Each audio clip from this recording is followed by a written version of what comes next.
Bien, Monsieur le Président de la République, je suis très heureux de vous accueillir dans votre Pyrénées, dans cette ville de Tarbes, pour évoquer avec vous un sujet de première importance qui me tient à cœur, comme vous le savez, et qui vous tient à cœur également, et qui a trait à la personne handicapée et à sa juste place au sein de l'entreprise. Ces deux mondes sont de moins en moins étrangers l'un à l'autre, ils sont en dialogue permanent avec l'assistance de l'État et pour tout dire en situation de travailler ensemble efficacement pour le bénéfice de l'un et de l'autre de ces mondes et plus généralement au bénéfice de la collectivité nationale. Je suis, pour me situer, Monsieur le Président, je suis président du mouvement des entreprises de France de ce département. Je suis responsable du service Handipro, qui est un service départemental d'information des entreprises et d'aide au maintien dans l'emploi. Et je suis également, sur le plan régional, président de la Caisse régionale d'assurance maladie.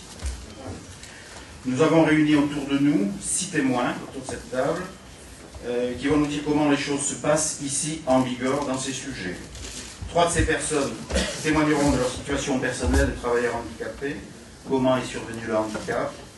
Ensuite, de quoi, pour 2 d'entre elles, comment elles ont perdu leur emploi pour y appliquer au travail, comment a commencé alors la traversée du désert, comment s'est poursuivie la course d'obstacles alors même qu'elles étaient en extrême fragilité et que les obstacles en question, l'hôpital, les soins, la souffrance, le regard de l'autre, la nécessaire réorientation professionnelle, le doute, la mésestime de soi, la recherche de moyens financiers pour vivre et quelquefois pour survivre, la recherche de nouvel emploi brouille la visibilité et bien évidemment brouille l'avenir. Et enfin, le retour à l'emploi et le retour à la joie de vivre, comme je l'ai entendu dire par un de nos participants au cours de la préparation de cette réunion. Et pour l'une d'entre elles, comment faire lorsqu'on est porteur d'un handicap de naissance et comment on est devenu un travailleur au sein d'une entreprise avec d'autres travailleurs sans que personne, autres salariés et dirigeants, ne mesure une quelconque différence. Ensuite, 2 de ces personnes autour de cette table témoigneront de leur action et de leur responsabilité de dirigeants d'entreprise, qui sont confrontés au respect de la personne humaine dans sa diversité, qui reconnaissent dans le travailleur handicapé sa qualité première et sa compétence, et qui sont confrontés au respect de la loi en la matière, bien évidemment, confrontés aussi à l'indispensable efficacité de l'entreprise, confrontés ensuite au respect de la rentabilité de l'entreprise, gage du développement et de pérennité. Enfin, une personne témoignera de l'action d'une structure locale, d'accompagnement de personnes handicapées, en vue de leur insertion professionnelle en milieu ordinaire de travail pour, en quelque sorte, créer le maillon quelquefois manquant entre la personne handicapée et la collectivité des personnes qui composent l'entreprise.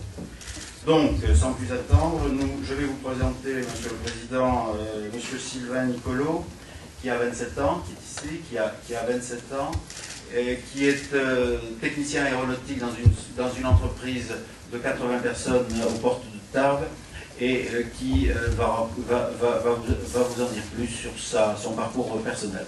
Sylvain Nicolo, à vous. Bonjour.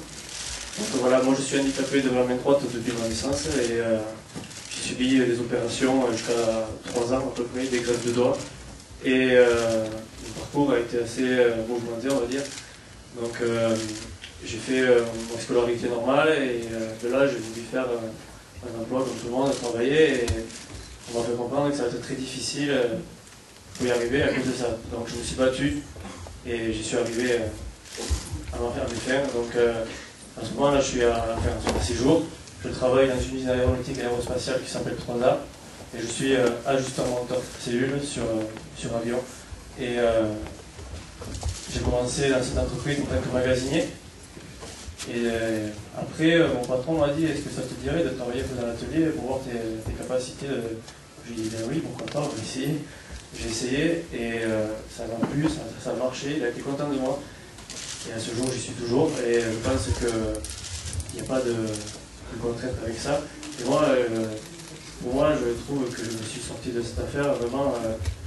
je suis content de moi, je veux dire, par là, je suis comme une personne comme toute celle qui est autour de moi à ce jour.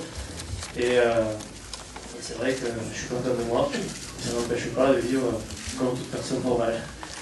Voilà. Après, moi j'encourage vraiment beaucoup de tout salarié, tout patron, je les encourage à embaucher des gens travailleurs handicapés, parce que je sais que c'est des gens qui sont vraiment motivés pour travailler. Et moi, de ma part, je prends mon cas et c'est faites-le, parce que pour vous et pour eux, faites-le. C'est vraiment quelque chose de bien. Et voilà, c'est tout ce que je voudrais dire pour le moment. Merci également de ma part de ces paroles simples et fortes en même temps, et de cette volonté de la manifestation, de cette volonté de travailler au sein de l'entreprise pour y prendre sa place. Je vais donner la parole au deuxième intervenant, et mademoiselle Isabelle Peyret. Mademoiselle Isabelle Peyret, que vous avez en face de vous, monsieur le président, et qui est une lourdaise et qui travaille dans un hôtel à Lourdes. Hein, c'est une extrême banalité, mais il y a un certain nombre d'hôtels à Lourdes, vous le savez.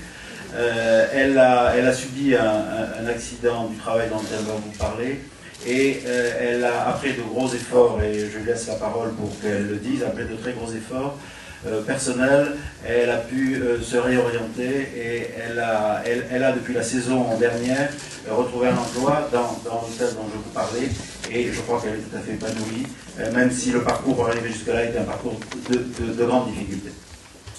Allez-y, Isabelle. Bonjour, Monsieur le Président.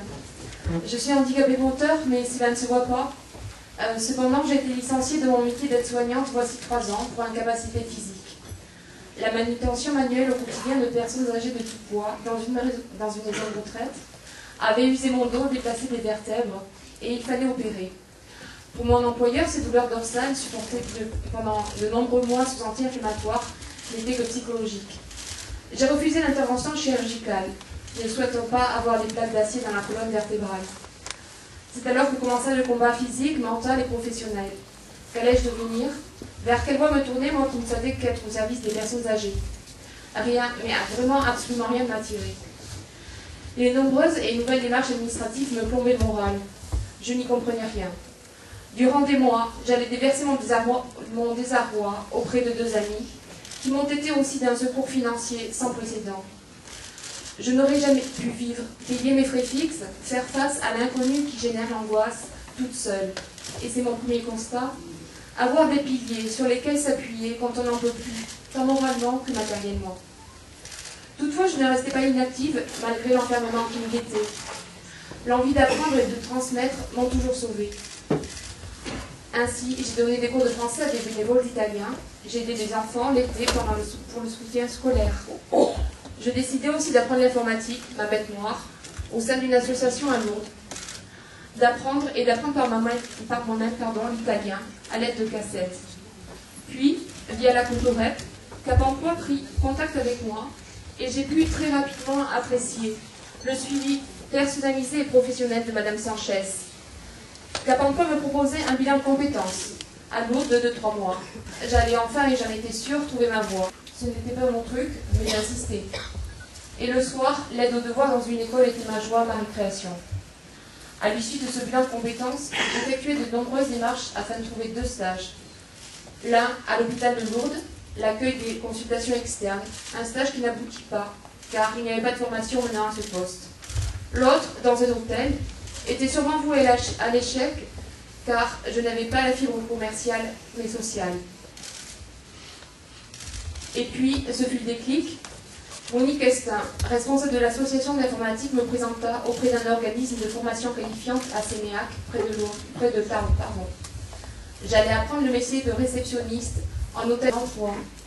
Mon dernier stage avait débouché sur une promesse d'embauche, mais c'est chez un géomètre, espère. Un handicap moteur peu visible, mais permanent. Et cet handicap m'envoie sur la galère. Je connais 16 mois de maladie ordinaire, 4 mois sans revenu, un licenciement pour une aptitude au poste très pénible, malgré le soutien de la médecine du travail. Et ensuite le chômage.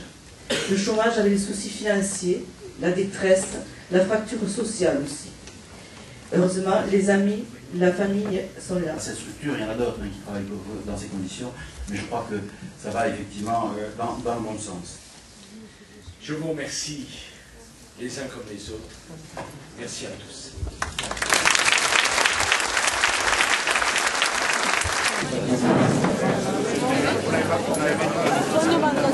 On